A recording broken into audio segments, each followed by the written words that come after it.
In ancient China, over 2,000 years ago, farmers documented a watering method so efficient it required filling a vessel once every 7 days to sustain an entire growing season. The technique appeared in one of the first agricultural texts ever written. It described burying unglazed clay jars in the earth and letting the soil decide when plants needed water. No pumps, no timers, no daily labor, just pottery and physics. The method spread across continents. Persian engineers refined it. Native American tribes in the desert Southwest perfected it. Early American homesteaders used it to survive droughts that killed conventional farms. Then in the 1960s, it vanished. When modern drip irrigation systems entered the market, the buried jar method quietly disappeared from agricultural extension bulletins and university textbooks. It was not erased because it failed. It was erased because the clay pot business model had a fatal flaw. You only had to buy it once. We have been sold a narrative that modern irrigation requires complex infrastructure, ongoing maintenance contracts, and technical expertise. But what if the most efficient watering system ever developed costs less than a dinner plate, requires zero electricity, and works better the longer you ignore it? Here is the ancient technology that threatened to make a $7 billion industry obsolete. The earliest written record of this technology appears in the Fan Sheng Shi Shu, a Chinese agricultural manual compiled during the Han Dynasty more than 2 millennia ago. The instructions are remarkably specific. Make 530 pits per hectare. Bury an earthen jar holding 6 liters in the center of each pit. Let the jar mouth be level with the ground. Fill the jar with water. The text does not explain why this works. It simply documents that it does. Farmers across ancient China followed these instructions for centuries, not because they understood the capillary physics, but because the harvest proved the method. The jars watered crops through the driest months. They reduced labor to a single refill per week. They prevented the disease pressures that came from surface moisture. This was not just a Chinese secret, it was a global survival strategy. By the time this knowledge reached the Mediterranean, Persian engineers had adapted the technique for arid climates. Archaeological evidence shows buried irrigation vessels throughout ancient Mesopotamia. In pre-Columbian America, the Hohokam people of what is now Arizona developed sophisticated buried pot networks that supported agriculture in one of the harshest environments on Earth. When Spanish colonists arrived in the 1500s, they did not find struggling subsistence farmers. They found irrigation systems that had sustained populations for 1,000 years without modern technology. It was standard practice. Where water meant survival, the buried jar was king. So why did we stop using it? The science behind the method is deceptively simple. It relies on a force called soil moisture tension. Unglazed terracotta clay is porous. At a microscopic level, the wall of the pot is a semi-permeable membrane.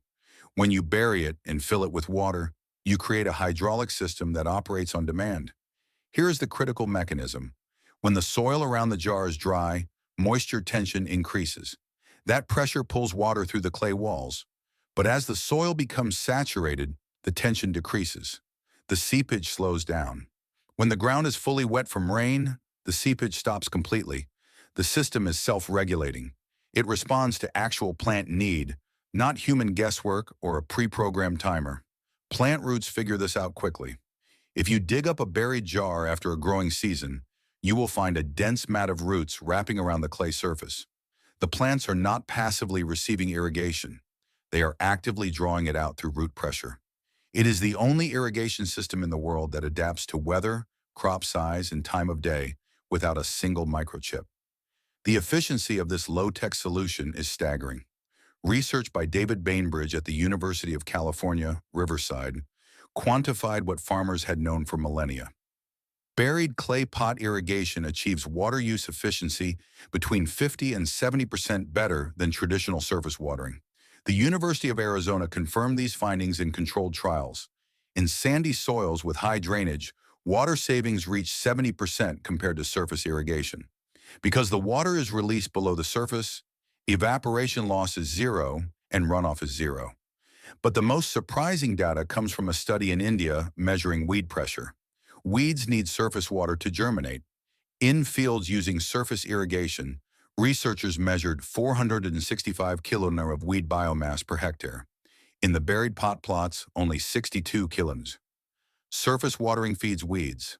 Subsurface delivery feeds only the crop. By every objective metric, water conservation, weed suppression, and yield, the ancient jar wins. And that was the problem. By the 1960s, a shift occurred that had nothing to do with science and everything to do with economics. Drip irrigation emerged from Israeli research. It was genuinely innovative technology, featuring plastic tubing with precision emitters. But unlike the clay pot, drip irrigation came with a business model. Drip systems require installation, they require maintenance, emitters clog, filters need replacement, tubing degrades in sunlight. The system works beautifully, but maintenance is not optional. It is a revenue stream. Companies like Netafim, Rainbird, and Toro built global empires on this model. The drip irrigation market in 2024 is valued at nearly $7 billion. Now compare the costs. A basic drip irrigation setup for a home garden runs between $200 and $500. That includes the tubing, the timer, the pressure regulator, and the inevitable replacement parts next season. A buried clay jar costs less than $10. You buy it once, you bury it once. There are no filters to clean, no emitters to clog, no electricity to supply. For a manufacturer, this is a nightmare. It is a dead-end product. Once the customer buys it, they never come back. So, agricultural extension services began emphasizing modern irrigation. Drip systems became the gold standard in universities. Buried pot irrigation was reframed as a quaint historical curiosity. The implication was clear. Professionals use technology, amateurs use clay. This was not a conspiracy, it was structural suppression. Industries built on recurring revenue cannot afford to promote methods that eliminate recurring revenue. Reclaiming this technology is almost absurdly simple. It does not require a specialized supplier. It requires a garden center. The process begins with the vessel, standard unglazed terracotta, the kind you find in any backyard. You must avoid glazed ceramics because the glaze seals the pores and the system relies on the clay's ability to breathe. Once you have the pot, you simply plug the drainage hole. A wine cork pressed firmly into the bottom works perfectly, or a dab of food-grade silicone. The goal is a watertight floor with porous walls. Then you return it to the earth. Bury the pot up to its neck, keeping the rim slightly above the soil level so dirt does not wash in. You backfill the soil firmly against the clay.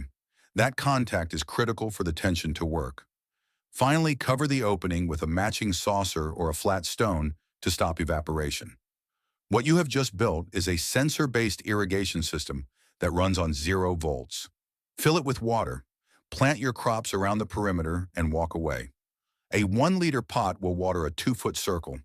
Tomatoes, melons, and beans will find the source within days. In the heat of summer, check it once a week. If the water's high, leave it. If it is low, refill it. There is no overwatering. The soil will never take what it does not need. The disappearance of buried jar irrigation from modern agriculture was not the result of better science proving it obsolete. It was the result of economic incentives shaping what we are taught. Drip irrigation is not inferior technology.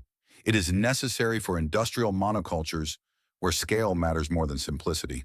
But for the home gardener, the small farmer, and the person who wants to grow food without fighting their equipment, the ancient way is superior. The knowledge was not lost. It was made inconvenient to an industry that could not monetize it. But the clay pots do not care about market dynamics. They do not care about patent protection. They work the same way they did 2,000 years ago. Fill them with water, bury them in soil, let physics and biology do the rest. You have a choice. You can invest in a system that feeds an industry, or you can bury a clay pot and feed your garden. The ancient farmers who wrote the first instructions did not have modern materials, but they understood something we forgot. The best technology is the one that requires the least intervention. The jars are still waiting. The technique still works. What you do with that knowledge is up to you. If this story changed how you look at the simple tools in your garden, please subscribe to our channel and like this video. We are dedicated to uncovering the historical technologies that the modern world has tried to bury. Let's cultivate a better future together. Our next exploration into lost wisdom will be opening soon.